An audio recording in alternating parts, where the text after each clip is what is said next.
King Harold, King's Club.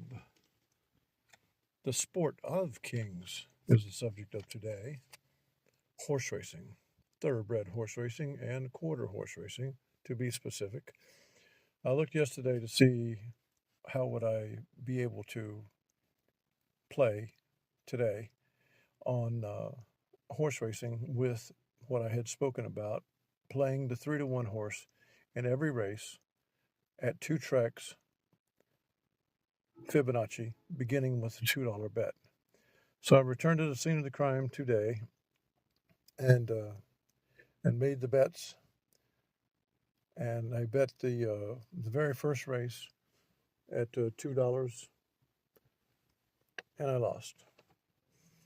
And I bet the second race at $2, Fibonacci, straight up, not modified, because I've got odds bets of 3-to-1.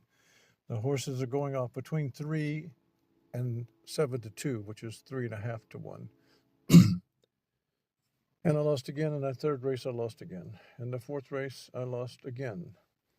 After the fourth race, I'm down $14. I bet $10 on the fifth race, and I lost.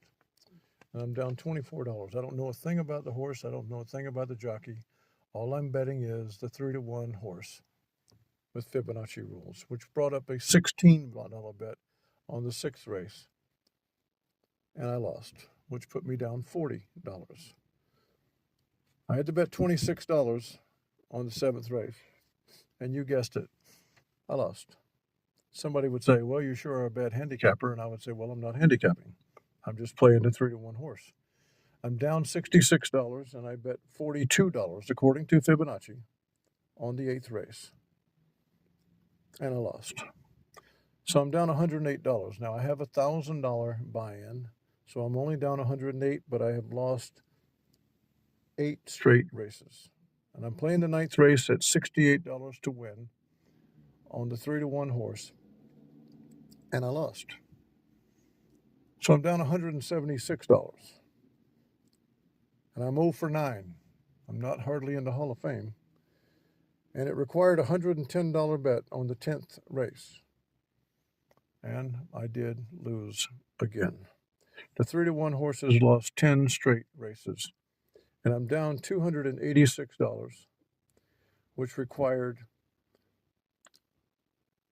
a bet of $178 on the 11th race. The number 2 horse at 3-to-1, actually 3.20-to-1, won the race. Paid $8.40 to win for a $178 bet, which gave me a profit of $747.60 off of that race, a net profit of $461.60. Since I had a short time left, 5 races, I decided to start again at a profit of $461. I bet $2 and lost. So now I was at a profit of $459.60. And I bet $4 and lost the next race. Now I was at a profit of $455.60. And I bet $6 on the fourth race and lost, and I was at a profit of $449.60. I bet $10 on the fifth race, and I won. And that netted me $46 to bring my profit for the day to $495.60. And I left. Knowing nothing about the races, nothing about the horses. In 15 races, I only won 2. But because of the betting progression, I profited $495.60 on my day at the races. And anybody can do this. I wouldn't suggest pick long shots of 10 or 20-to-1, but I would suggest 2-to-1, 5-to-2, 3-to-1. You want to be live in every race, and you want to play Fibonacci through the entire card. And if you get ahead 15%, leave. I didn't get ahead. I lost 10 straight races. And you got to keep playing even when you only stop on a win. You can't stop on losses unless you bust out. Go with $1,000. Enjoy your day at the races. Play the 2-to-1, the 5-to-2, or the 3-to-1, your choice. But play that same one every race, and according to the amount of money that Fibonacci requires. Even if Fibonacci says the bet's $280, make the bet. If it says the bet's $390, make the bet.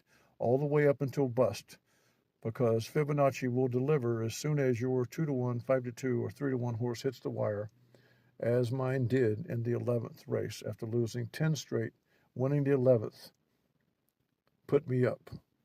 Gave me $747.60 return, gave me a profit of $461.60, and getting another win 3 races later allowed me just to go ahead and close the book at $495.60. Of course, I could have quit after the first race, but I just decided to go ahead since it was going to be small bets, and profited $495.60. This is the Sport of Kings.